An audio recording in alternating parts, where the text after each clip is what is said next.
तो देखिए आज का क्लास है एनसीईआरटी एक्सरसाइज 3.2 का मैथ है ना। अब इसको हम लोग देख लेते हैं कि किस प्रकार से सॉल्यूशन होगा। आप लोग समझिए, यहाँ पे लिखा गया है कि अनुपात हो a1 बटा a2, b1 बटा b2 और c1 बटा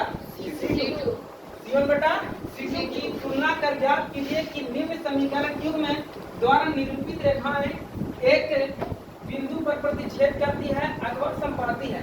हमें दो कंडीशन हमको मालूम करना है इस क्वेश्चन के माध्यम से, या तो प्रतिच्छेद है अथवा संपाती है। यानी कि पहला कंडीशन हम यहाँ तीनों का फॉर्मूला भी लिख दिए हैं, है ना।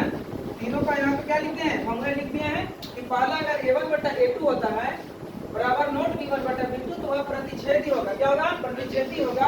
और प्रतिच्छेदी होने पर हम लोग जानते हैं कि उसका एक हल होता है। एक हल यानी कि अद्वितीय हल भी बोला जाता है और वो संगत होगा, ठीक है ना। और उसका जब खींचेंगे तो इस प्रकार से प्रतिच्छेद करेगा, एक लाइन दूसरे लाइन क्या करेगा प्रतिच्छेद करेगा। कि लाइन का मतलब क्या है कि एक समीकरण ये वाला है जो पहला समीकरण और दूसरा है जो ये दूसरा समीकरण को इंडिकेट करेगा। तो उसी प्रकार यहाँ पे क्वेश्चन है, पहला क्वेश्चन बोलिए आप, क्वेश्चन नंबर 2 का पहला क्वेश्चन बोलिए क्या है, समीकरण बोलिए 5x माइनस 4y प्लस 8 बराबर 0। दूसरा समीकरण बोलिए 7x प्लस 6y माइनस 9 बराबर 0। चलिए ये हमारे पास दो समीकरण हो गया है, इक्वेशन 1 ये हो गया और इक्वेशन 2 ये हो गया, है ना।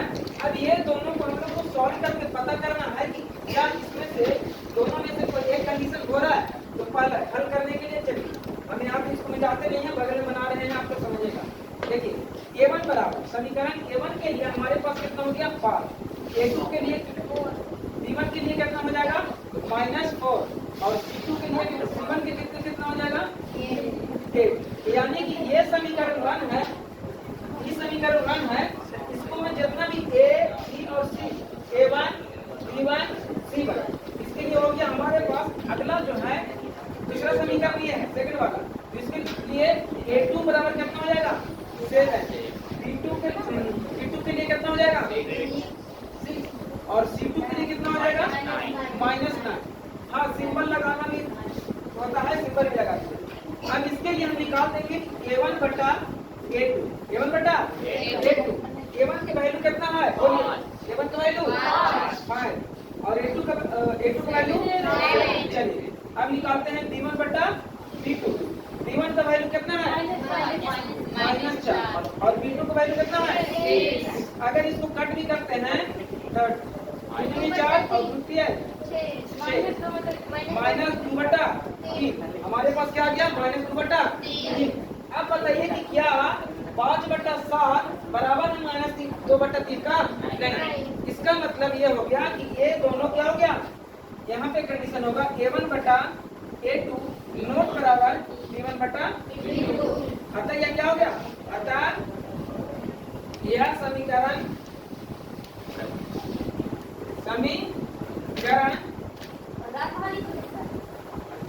पूरा समीकरण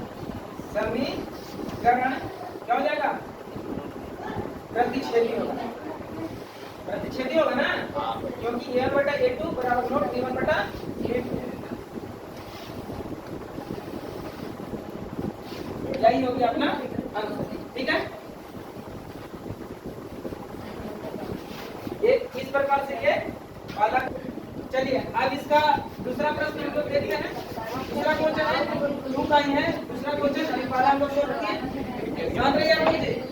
देखिए 9x + 3y + 12 = 0 ये हो गया पहला समीकरण।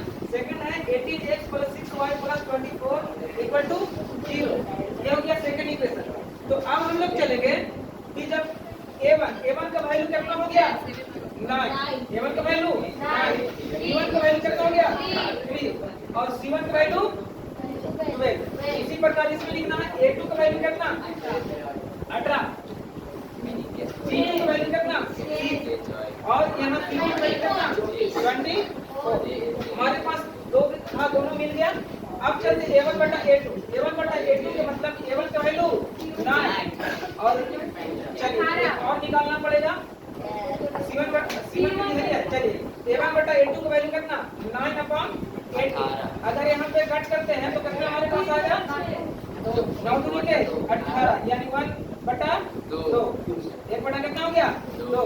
B1 बटा B2 B1 बटा B2 जब निकालते हैं तब इसमें क्या आएगा B1 का वैल्यू कितना 3 और यहाँ पे 6 के 6 कैसे कर दिया 1/2 और C1 बटा C2 C1 बटा C2 यानी कि 12/24 इसको कट करेंगे तो कितना आएगा 1/2 यानी सभी का वैल्यू 1/2 और 1/2 यानी कि प्रत्येक वैल्यू कितना है प्रत्येक वैल्यू कितना है प्रत्येक का मान 1/2 है 1/2 है इसका मतलब क्या हो गया कि सब आपस में बराबर है। तो जब ये कंडीशन आता है कि A1 बटा A2 बराबर B1 बटा B2 बराबर C1 बटा C2 अगर ये कंडीशन आता है तो यहाँ पे देखिए कहाँ है ये वाला संपाती होगा अनेक हल होगा संगत अपरिमित रूप से अनेक हल इसको बोला जाता है यानी यहाँ पे क्या हो गया संपाती हो गया क्या हो गया संपाती नहीं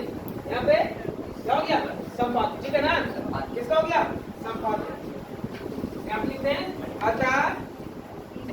अतः दिया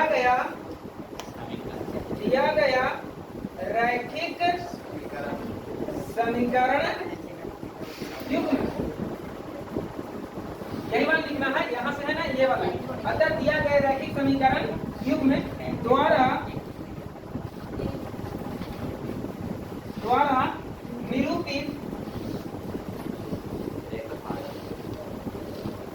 निरूपित और जी रेखाएं क्या होगा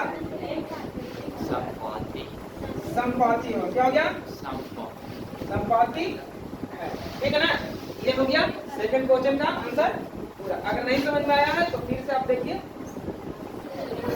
नेक्स्ट अपना है ये तीसरा क्वेश्चन है 2 नंबर का ही कहना है 6x minus 3y plus 10 equal to कितना 0 और सेकंड समीकरण है 2x minus y plus 9 equal to 0। दोनों समीकरण है हमारे पास। अब इससे हम लोग क्या करते हैं लिख देते हैं a1 बराबर कितना हो गया 6 b1 बराबर कितना हो गया -3 और c1 बराबर 1। उसी प्रकार कितना है a2 बराबर कितना 2 b2 बराबर कितना यहाँ पे पॉइंट कुछ नहीं है तो पॉइंट होता है कितना 1 और इसके सिंबल क्या है माइनस का तो -1 और c2 वैल्यू कितना 9। कोई दिक्कत यहाँ पे नहीं ना। अब निकालेंगे a1 बटा a2 b1 बटा b2 और c1 बटा c2।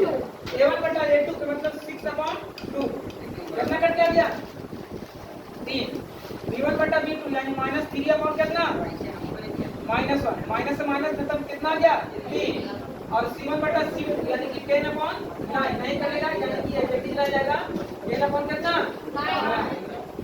अब जब इस प्रकार से आ गया तो देखिए a1 बटा a2 3 b1 बटा b2 3 लेकिन c1 बटा c2 क्या आ गया डिफरेंट हो गया यानी कि जो हमारा ये वाला फॉलो कर रहा है a1 बटा a2 बराबर b1 बटा b2 बराबर नोट c1 बटा अच्छा यहाँ पे लिखेंगे a1 बटा a2 बराबर b1 बटा b2 बराबर नोट c1 बटा